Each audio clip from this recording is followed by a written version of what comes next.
morning. So there was this thing I picked up of the FDA, responsible for protecting the public health. Wonderful. By ensuring the safety, efficacy, and security of human and veterinary drugs, biological products, and medical devices, and by ensuring the safety of our nation's food supply, cosmetics, and products that emit radiation. That pretty much summarizes it, right? Precisely so. Precisely. Thank you. So.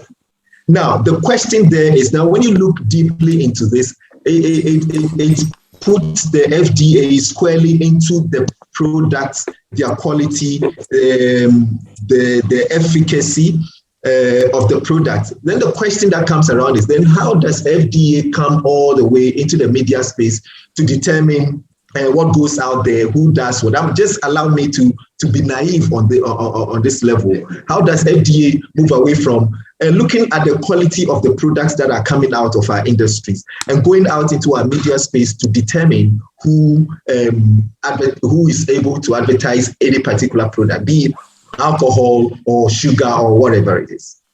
Yes, thank you very much. So those key elements we've singled out, those words, that's safety, quality, and efficacy. Safety is a very broad terrain, and whatever the product is, whatever you say about it, automatically it's as if that is what it contains, and that is what it must be. So people certainly go for it. So it's when we come in there, that is in that we are looking at advertisement, and we have the mandate, I think under section 104, I'm just trying to open that provision. So just a second.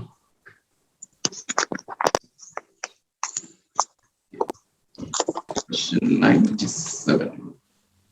It's a whole lengthy thing, but it talks all about, so it is the registration of the product comes under that ambit of ensuring safety, quality, and safety. Advertisement of the product also comes in there. Quality of the product, all the element that goes with safety comes, under the ambit of the authority. So we come in there to ensure that even what you say about the product is regulated. Yeah. So this is the understanding I'm getting. So it is perfect. So if FDA says, if an advert on the radio or TV says, this product contains pepper, sugar, tomatoes, and all that, it's FDA's duty to say, no, what you're saying about this product is not true. So we will not approve this advertisement, right? Precisely. So yeah, it still limits the FDA to the content of the product as being advertised.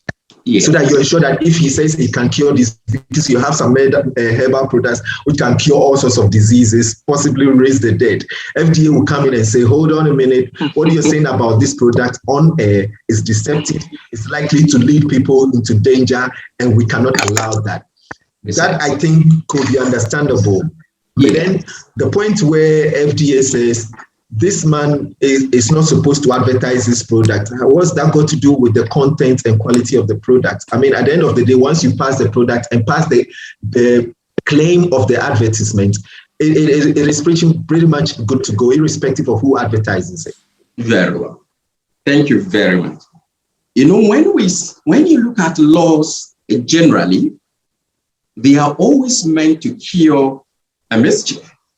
So laws are basically designed to cure some form of mischief. Now, when you look at the section that speaks to, let me say, the ban, you pick the guideline.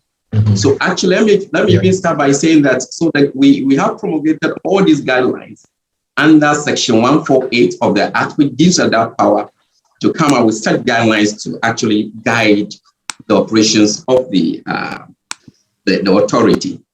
So you look at the guideline as a whole. I wish I could project it. We go through one by one to get the reasoning behind the promulgation. So it speaks specifically, that's purely one of the guidelines we have on advertisement generally. And in there, we have specific sections that address issues on alcohol, and alcohol, that's advertisement on alcoholic beverages. And there are specific things, when it is being advertised on radio, we hear all the caution statements that are always said about them. So the reasoning behind the ban, with particular reference to alcohol and celebrities going in there, has to do with the fact that these are people who are highly revered. These are persons that whatever they do, whatever they wear, is emulated down there. I think at the point in time we had Autofista, you have the young boy, even today, who draw their panties, down there, and we call them Autofista. I think those of us in the late 80s and the 90s know of Michael Jackson, a particular haircut. So the issue then is, if we want to protect the youth in particular, or want to ensure reasonable or responsible consumption of alcohol and alcoholic beverages, and we allow these people who are well known in society, who are well regarded, who have role models to 1,001 youth. I must say that if I should appear at a function and I had one of these musicians, which one? Maybe, for example, no, don't get me wrong. Let me say we have Shatawale, also appearing on the scene. You see the manner. Who am I? Even though I would claim I'm a lawyer, who am I? No. But Shatta would take the entire and whatever he's doing, you see the youth emulating that. And we can see that in even our schools.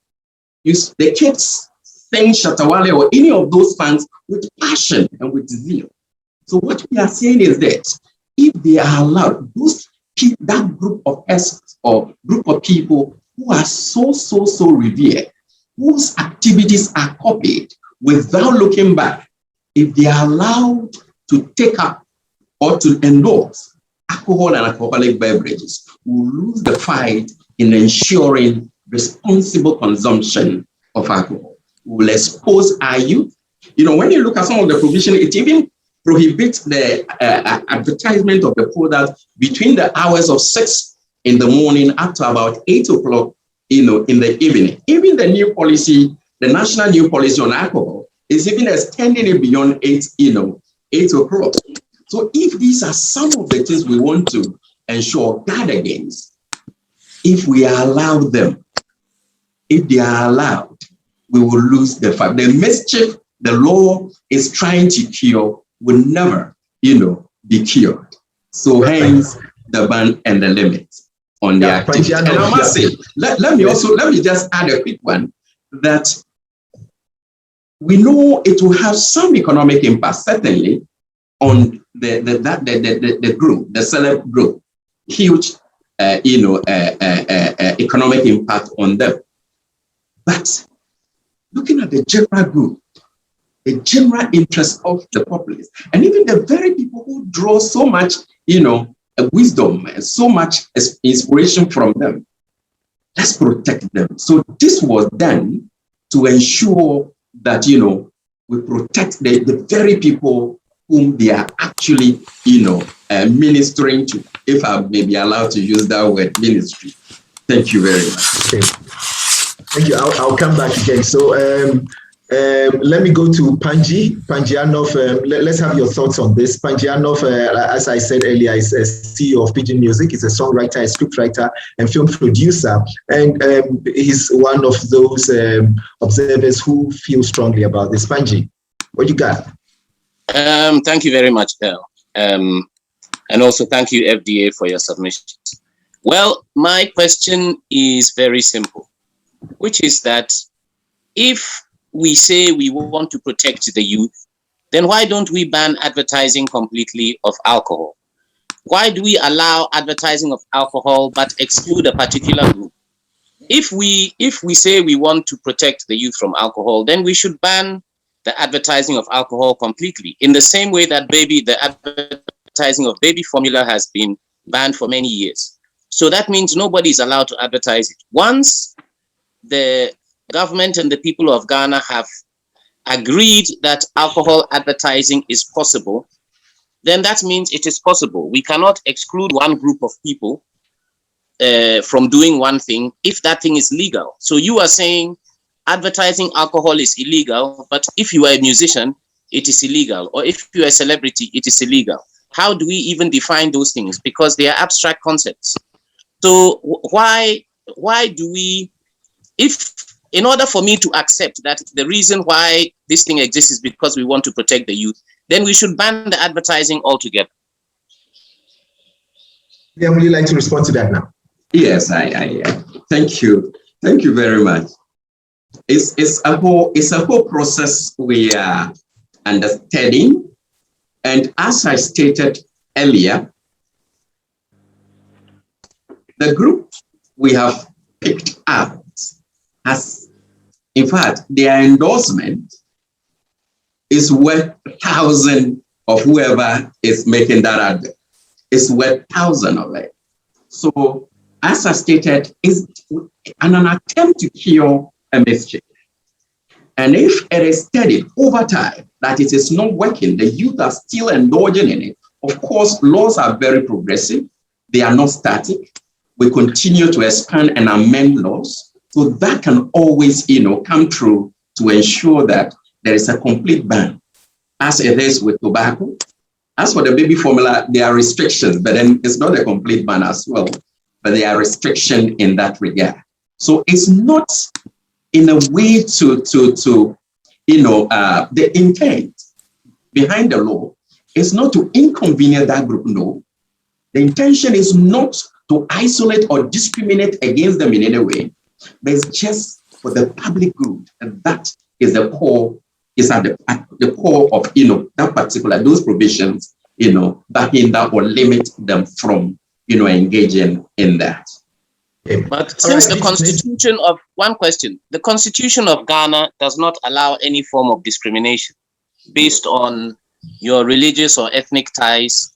So if the laws of Ghana do not allow discrimination based on any terms, then strictly speaking, preventing a group of people from partaking in a legal activity is discrimination, and it is illegal. Or it is against the constitution of Ghana. Thank you. Thank you. That's Mr. Panji. Yes. That would not be wholly true. When you pick the very section which allows for the freedom of all of us to do whatever, there is also the limit in the interest of the general public, in the interest of the general good. If that provision is exercised, and as has been exercised, it couldn't qualify as discrimination. And again, I must admit that yes, it will be a big blow because it's happened in the past. Celebs, seen endorsing one form of the other. And as I think was that Uncle Steve who made that statement that that was his core business, linking such persons, or that's the celebs to products. Yes, that is true, to have an impact. But then the intention was to cure this mischief that will kind of prevent the youth from indulging indiscriminately. And I must tell you, if a fan of any known celebrity is seen endorsing any of the alcoholic beverages, it will shock you the manner, if it is let's say a live program, that whole function, it will be like the president taking calico. It will even be more than that. That's exactly what we'll be seeing in that context. So it is in the interest, it is in the shared interest of the general public, as enshrined in Article 12, subclause 2 of the Constitution. Thank you. I said earlier. Well, one question. That article in the Constitution. I will come back to you. I just want to say that article in the Constitution, it refers, anything it refers to applies to everybody. So if something is in the interest of the public, it applies to everybody, including the president, including the man on the street. If it does not apply to everybody, then it has breached the law of discrimination. All right. Interest of the public. If a law is passed in the interest of the public, it must apply to everybody. That is what the law says.